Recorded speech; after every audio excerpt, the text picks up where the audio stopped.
Spider-Man Brand New Day es, sin lugar a dudas, la película más esperada de todo el 2026. Sí, incluso más que Avengers Doomsday. El fenómeno del trepamuros simplemente no tiene rival. Y es que desde aquel impactante final que tuvo Far From Home, todo el mundo quería saber cómo continuaba la historia de Peter Parker. Pues después de una trilogía con una versión de Spider-Man que tenía algunos fallos desde su concepción, el final de su última película nos presentó la oportunidad de ver una versión mejorada y pulida de este Spider-Man, limpiándolo de ese exceso de elementos que le estorbaban y regresando a lo que viene a ser la esencia del personaje. Así que, ¿cuál fue el resultado? ¿Esta película es lo que todos estábamos esperando o terminó siendo una gran vendida de humo? Pues bueno, para hablar correctamente de esta película, creo que sí es obligatorio hablar con spoilers, ya que lo que ocurre aquí sí va a ser muy importante para explicar los sentimientos que te va a dejar cuando salgas del cine. Así que voy a dividir este video en dos partes. Primero, haré una pequeña review sin spoilers para quienes simplemente quieran saber si esto vale o no su dinero. Y después, ahora sí entraremos en detalles de la trama para explicar por qué lo que está bien funciona y por qué lo que está mal no funciona. Así que, primero, sin spoilers, ¿qué es lo bueno de esta película? Bueno, creo que lo primero que todos van a notar es que se nota muchísimo que cambiaron al mediocre director de la trilogía anterior, porque toda la cinematografía aquí es infinitamente superior. Las tomas, los colores, los ángulos de cámara, las coreografías de pelea, el balanceo del personaje, el diseño de vestuario, todo, absolutamente todo a nivel visual es muy pero que muy superior a las tres películas anteriores. Y después, lo que yo creo que es lo que más le interesa a los fanáticos del personaje es que por fin tenemos una interpretación de Spider-Man que ya no es el héroe que está aprendiendo, no, tenemos un Spider-Man en su prime. Vemos que ya tiene una galería de villanos formada, vemos que trabaja codo con la policía, vemos que ya no se limita a sus poderes básicos, sino que crea sus propios gadgets que lo ayuden en su lucha contra el crimen. Y sobre todo lo vemos mucho más comprometido con su rol como superhéroe, como protector de Nueva York. Esta película algo que hace muy bien es que te deja en claro que actualmente Spider-Man es el superhéroe más importante de la ciudad. Ya no es visto como un héroe menor que es opacado por los Vengadores, no. Ya en esta película podemos ver que Spider-Man no solamente es ampliamente reconocido por el público, sino que es muy querido. Ya vemos que está en su pico como héroe, que todo el mundo lo ama, todo el mundo habla de él y es reconocido como el más grande protector de la ciudad. Y eso creo que es lo que más me gustó de esta película, ya que por fin, después de no sé cuánto tiempo, tenemos un Spider-Man que se ve que ya sabe lo que hace y que ya es un poco veterano en su profesión de superhéroe. Aunque por desgracia todavía hay varios elementos de la trilogía anterior que el personaje sigue arrastrando, que no funcionaban en la trilogía anterior y tampoco funcionan ahora porque simplemente se siente como que sobran, como que ya no van con la historia que están contando. No creo que estos elementos sean lo bastante grandes como para que dañen la experiencia general de la película, pero sí los vas a ver y vas a decir: bueno, ya, pero esto como que mejor lo quitas, ¿no? También otra cosa que me gustó bastante es la participación de personajes secundarios. ¿Han visto cómo en todas las películas de superhéroes individuales que comparten un mismo universo, cada vez que ocurre una catástrofe, siempre es la inevitable pregunta de ¿y dónde estaban los Avengers? ¿Y dónde estaba el resto de superhéroes? Bueno, pues siento que esta película es de las que mejor maneja esto, no solo porque tiene un cast más amplio que te hace ver que sí, el resto de héroes estaban al tanto de lo que pasaba aquí, y de hecho sí tienen participación en los eventos, pero también medio que te justifica el por qué nunca se suelen involucrar en, digamos, las aventuras de otros héroes individuales, bajo el término de que la aventura que para este héroe es lo más grande de su vida, en una escala global en realidad no es la gran cosa. Y no es que lo que pase en la película no sea importante, no, para nada, es muy importante. Simplemente la película te da a entender que otros personajes tienen sus propios asuntos al mismo tiempo que ocurre la aventura de Spider-Man. Así que para todos aquellos que se la viven quejándose que ¿dónde están los Vengadores? Cada vez que ocurre un desastre en una película individual, creo que valorarán esos detallitos de decirte ¿dónde están? Bueno, están acá, no vienen, pues no vienen por X y cual motivo. Aunque quizás algo que los más conservadores del personaje no les encante tanto es que la amenaza en esta película se siente como algo ajeno al universo de Spider-Man. Es decir, desde el principio se nos muestra que este Peter Parker ya tiene toda una galería de villanos a su nombre, pero ninguno de esos villanos es realmente importante para la trama, lo que causa que esta aventura, aunque sí gira en torno a Spider-Man, más que sentirse como una película de Spider-Man enfrentando a villanos de Spider-Man, Se siente como un evento crossover entre varios personajes de Marvel, sin llegar a ser Avengers, pero sin llegar a estar enfocado en el microverso de un solo personaje. Insisto, no es que no se sienta como una película de Spider-Man, no, esto es una película de Spider-Man de principio a fin, pero sí es una aventura poco tradicional del personaje, ya que ni los villanos ni la amenaza a la que se enfrenta es lo que suele enfrentarse el personaje en sus aventuras individuales. Y aunque a mí esto no es algo que me molestara en sí, sí extrañé un poco estas interacciones héroe y villano que suele haber en las aventuras de Spider-Man, y es que aquí no hay una conexión personal o más profunda entre el antagonista y Spider-Man. Simplemente es el héroe que tiene que detener al villano que está haciendo algo indebido. No está mal, funciona bien, pero algunos sí podrían sentir como que falta algo en la interacción del héroe y el villano. Pero bueno, si tú solamente te estabas preguntando si merece la pena gastar tu dinero en esta película, yo sí te recomiendo que vayas al cine a verla, porque es una película bastante divertida que te va a dar suficientes momentos memorables como para que consideres que valió la pena la experiencia. Y bueno, hasta aquí llegamos con los no spoilers, porque para hablar de lo demás es obligatorio entrar en detalle. Así que ya lo sabes, si no quieres spoilers, esta es tu salida y regresas cuando la hayas visto. ¿Listo? Bien. Comencemos. Y comencemos por decir que por favor despidan al cabrón que está haciendo los trailers, porque el tráiler de esta película es básicamente un resumen de lo que vas a ver. Porque la única manera en que no adivinaras que Jean Grey era el antagonista, que Scorpion es completamente irrelevante y que la mano son básicamente personajes de relleno, es o que no hubieras visto absolutamente nada del material promocional, o que esta sea la primera historia de Spider-Man que ves en tu vida. Pero bueno, eso solo es referente al tráiler estúpido que sacaron. Ahora sí hablemos de la película, y debo empezar diciendo que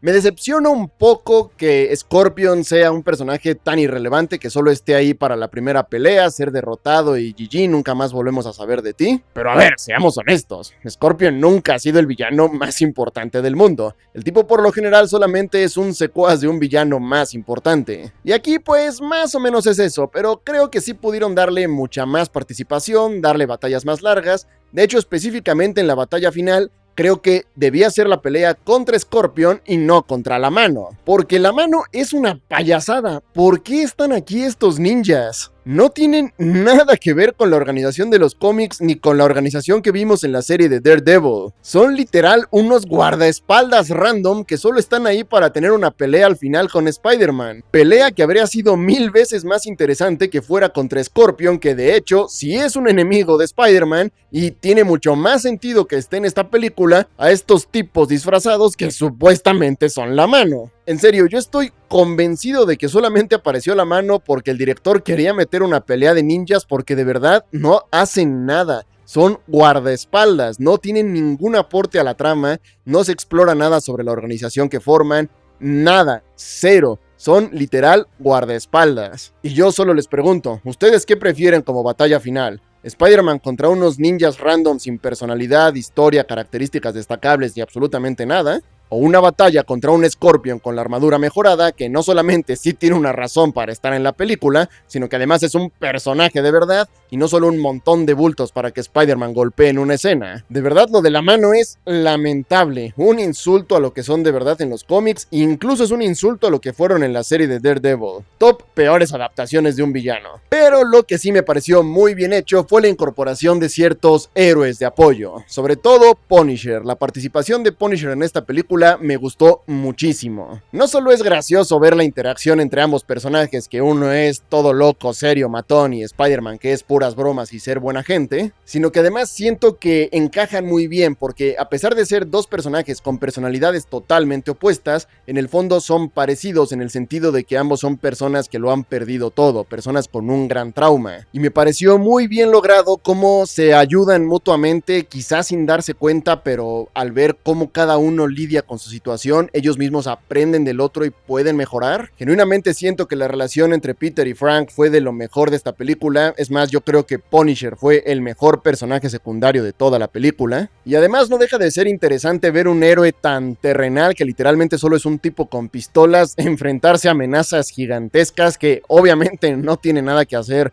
contra Hulk, ni mucho menos contra Jean Grey, que ya vamos a eso. Pero aún así es divertido ver cómo con puros huevos e ingenio logra sobrevivir a todo lo que el mundo le lance. Y ya que hablamos de amenazas gigantes, hablemos de Hulk. A ver, Hulk Hulk me gustó aquí, pero me quedé con ganas de más. Y es que siento que sale muy abruptamente de la historia. Aquí hay trama que me falta. Porque lo último que sabíamos del personaje antes de esta película es que Bruce Banner medio que se había fusionado con Hulk. Sin embargo, acá se deja bastante claro que esto es pura mierda. Bruce Banner no se fusionó con Hulk, simplemente lo suprimió. Y esta era la oportunidad para ver un Hulk fúrico, salvaje, desatado. Y pues sí hay una escena donde se libera y hace su desmadre, pero es muy corta y además se nota que está bastante debilitado, es decir, aquí cosas que en películas anteriores no le habrían hecho ni cosquillas, le hacen daño, acá se nota que le falta fuerza, esa escena en la que está como intentando sostenérsele del edificio cuando tiene algunos escombros atorados con telarañas, el Hulk de Avengers o el de Thor Ragnarok habrían podido tirar de esos escombros sin ningún problema, y después pues simplemente cae del edificio, eso lo noquea y vuelve a ser Bruce Banner y la verdad, pues sí me sentí que me faltó algo del Hulk poderoso, el Hulk desatado, aunque esto ya es un sentimiento que todo el mundo viene teniendo con el personaje desde hace años. Y pues nada, si bien siento que la participación de Hulk sí estuvo buena, cumplió con su propósito, siento que pudieron utilizarlo más, siento que faltaba potencial por explotar, faltaba más participación en la historia. Hizo algo de falta aquí y más trama con Hulk, la verdad. ¿Ya vieron qué chula mi gorra que me regaló mi señora? ¿A poco no está bien chingona, Qué belleza, qué belleza. Y hablando de noviazgos, hay que hablar de lo que todos queríamos que no pasara. Y es que, ¿por qué siguen aquí los personajes de MJ y Ned?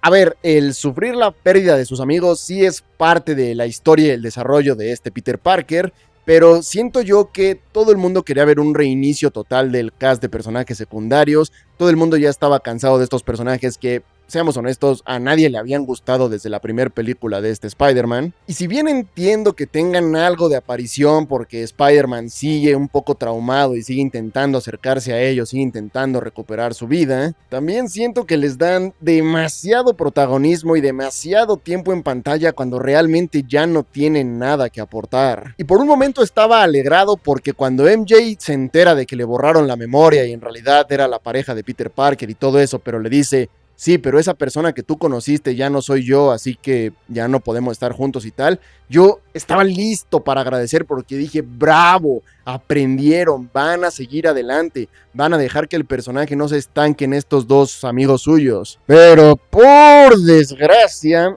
ese final, la escena final donde parece que Ned lo recuerda es de... ¡ay! Otra vez nos van a meter este par de pendejos por una trilogía entera. No sé cuál sea la insistencia con estos personajes, la verdad. Siento que su rol se pudo haber cumplido con mucho menos tiempo en pantalla. Siento que ya es momento de que dejen que Peter Parker avance más allá de ellos. Siento que hacer que recuerden a Peter Parker es arruinar el buen final que tuvo No Way Home. Y no sé, la verdad es que ya estoy cansado de este par. Y creo que no soy el único, de hecho creo que todos ya podemos dejarlos ya fuera de estas películas y a nadie le molestaría, pero pues no sé si sea por motivos de contrato o qué, que a huevo tienen que seguir saliendo y a huevo tienen que seguir teniendo roles protagónicos, aunque realmente ya no tengan nada que aportar. Lo único que para mí podría salvar esto es que se vayan por el camino de los cómics y hagan que Ned se convierta en el Hobgoblin. Digo, podrían hacerlo, ya vimos que No Way Home tiene cierta aptitud para la magia, así que por ahí sí podría acabar convertido en un villano. Y ese sería un conflicto un tanto interesante, pero seamos honestos, no van a hacer eso. Les firmo lo que quieran, que después del reinicio de Secret Wars van a reestructurarle la memoria otra vez a todo el mundo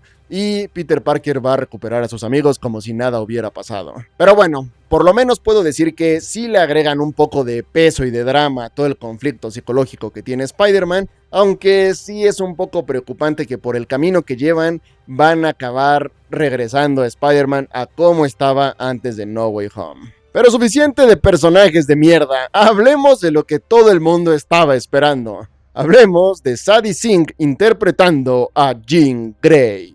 Todos pongan cara de sorpresa, como si no hubiera estado spoileado desde hace meses. En esta parte probablemente voy a perder un poco la subjetividad, porque para quien no lo sepa, soy un fanático enfermizo y a rabiar de los X-Men. Así que para mí el simple hecho de escuchar el nombre de Jean Grey ya me subía el hype. Y bueno, esta es una interpretación bastante temprana del personaje. Aquí tenemos una Jean Grey muy novata que muy apenas va descubriendo sus poderes, todavía no conoce a los X-Men, no tiene nada que ver con ellos y no ha tenido alguna aventura previa. Esto es genuinamente una versión muy pero que muy temprana del personaje, lo cual me llama la atención porque con todo este tema del multiverso y demás, yo estaba seguro de que con Avengers ya próximo a estrenarse, acá el personaje de Jean Grey iba a venir de una tierra alterna, iba a ser de un universo diferente. Pero parece que no, parece que sí es alguien originario del universo principal. Es verdad que no se nos cuenta mucho sobre su origen, pero tampoco se hace alguna mención sospechosa que venga de otra tierra, otro universo. No, aquí parece que genuinamente nació en la tierra principal y simplemente es un mutante que en algún momento de su adolescencia despertó poderes, lo cual pues está interesante porque para empezar cambia un montón de las teorías que la gente tenía respecto a su papel en Doomsday y Secret Wars, y porque además básicamente nos está diciendo que en el universo principal de las películas de Marvel sí existen los mutantes, y eso hace un poco raro que nunca hayan sido mencionados antes. De hecho, incluso en esta película es muy sutil lo de que mencionen que existen personas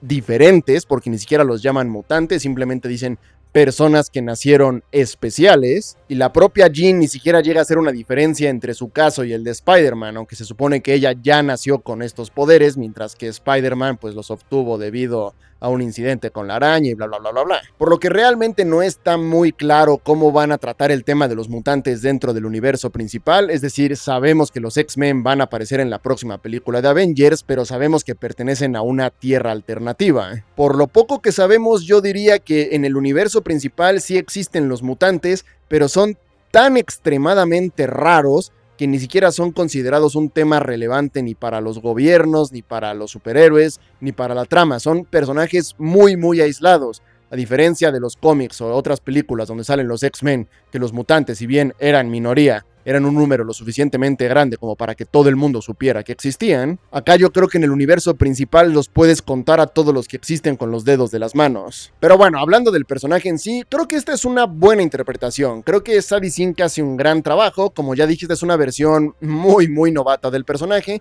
pero creo que ya podemos ver estos atisbos de lo que va a ser la tragedia de Jean Grey, porque básicamente su personaje es de alguien que es tan exageradamente poderoso que es peligroso para todo el que lo rodee, que acaba haciendo daño aunque no quiera hacerlo. Y aunque aquí pues sí vimos un poquito de la personalidad de esta Jean Grey, siento que nos faltó más tiempo en pantalla, tiempo que pudieron haber recortado de otro par de personajes que no hacían tanta falta, porque sí siento que fueron un poquito muy superficiales con el personaje, que, a ver, esta es su película debut, se entiende que apenas nos están mostrando los primeros pasos, se entiende que no van a soltar toda la sopa de una, pero sí me hubiera gustado ver un poquito más del personaje, no sé, quizá un poco más de su pasado, o sobre todo verla interactuar fuera de su cruzada por este tema de recuperar a su hermana, verla un poco más con su personalidad de cómo es ella en la vida normal, porque siento que eso es lo que más le faltó. Solo la vimos en esta faceta de estoy en una misión, tengo un objetivo y tengo que cumplirlo, y me hubiera gustado que nos dieran, aunque fuera una escena, de verla un poco más relajada, de ver cuál es su personalidad real, porque siento que eso la habría hecho sentir mucho más completa. Aún así lo puedo perdonar porque, como dije, esta es apenas la introducción del personaje y es evidente que va a tener muchísima más participación en las futuras películas. Así que espero que le den más profundidad en futuras películas, porque acá la gente se me puede confundir y van a decirme no, que sus motivaciones son justificables y todo eso, y sí, sus motivaciones son justificables, pero motivaciones y profundidad de personaje no son lo mismo. Nos hace falta conocer mejor a Jean Grey, el personaje, no solamente la amenaza a la que Spider-Man tiene que enfrentarse. Así que espero que pronto la veamos interactuar de forma más orgánica con otros personajes para que así podamos ir construyendo de mejor manera a esta interpretación de Jean Grey. Pero bueno, hablando un poco del personaje principal, creo que esta es la mejor interpretación que Tom Holland le ha dado a Spider-Man. Se nota bastante la frustración por la vida que perdió, el miedo que tiene a convertirse en un monstruo, la soledad que lo atormenta. Creo que de verdad se nota mucho la evolución de Tom Holland como actor desde su primera película de Spider-Man a esta, y esa buena actuación se refleja en el personaje de Spider-Man. porque creo que de lo que hemos visto en el MCU, esta sí es la mejor versión del Spider-Man de este universo. Realmente en comparación, las versiones de la trilogía anterior e incluso las que salen en las películas de los Vengadores se sienten un tanto bobas. Acá de verdad vemos un Spider-Man más maduro, pero que no pierde su estilo. No crean que vamos a ver un Spider-Man serio ni nada por el estilo. No, este Spider-Man sí cotorrea, pero se le ve más maduro, más centrado en su trabajo. Ahora que lo pienso, ¿de qué se mantiene Spider-Man?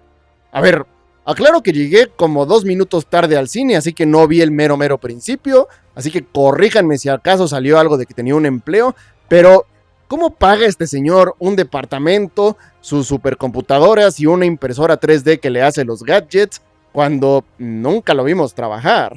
A ver, como alguien que conoce al personaje, puedo asumir que le ha estado vendiendo fotos al Daily Bugle, pero nunca lo vemos hacer nada de eso. Vemos que no tiene problemas económicos, pero vemos que su día entero es ser Spider-Man. No tiene realmente una doble vida. ¿Dónde está su trabajo como Peter Parker? Ese creo que es el mayor problema argumental de la película, porque este es un Spider-Man que para nada sufre económicamente. De hecho, tiene bastantes recursos. Sin embargo, nunca lo vemos trabajar. De hecho, la película hace mucho énfasis en que se dedica al 100% a ser Spider-Man, en que no tiene vida fuera del traje. Así que, ¿de dónde exactamente se mantiene? ¿Acaso Tony Stark le dejó un par de milloncitos?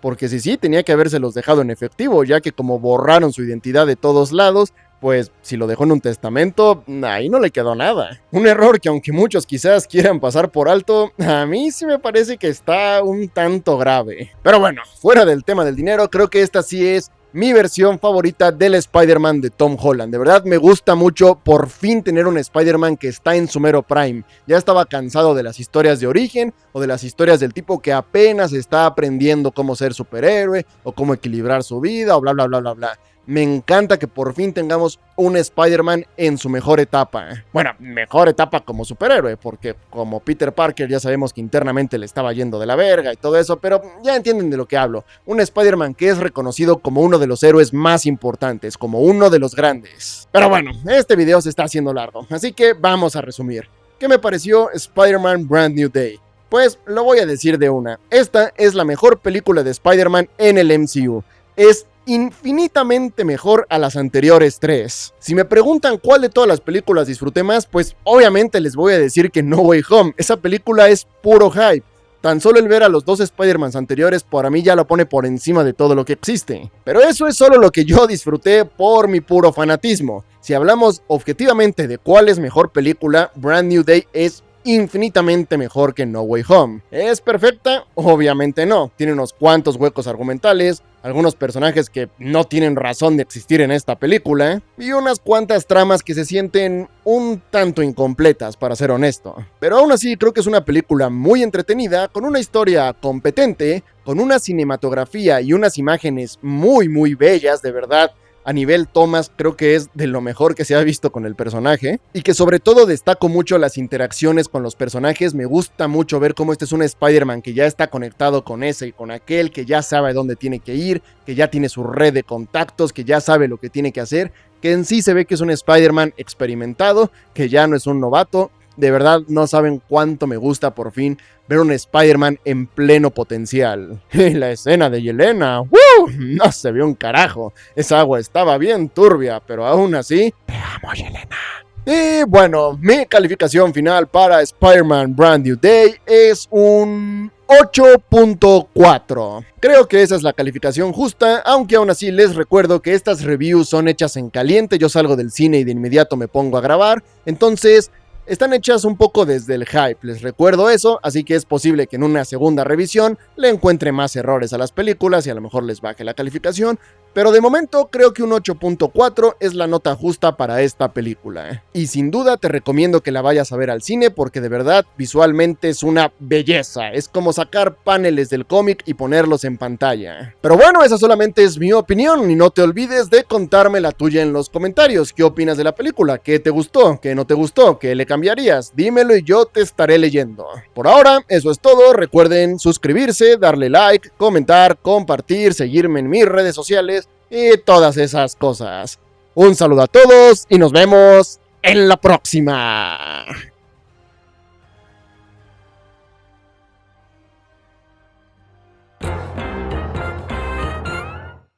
es una gran gorra.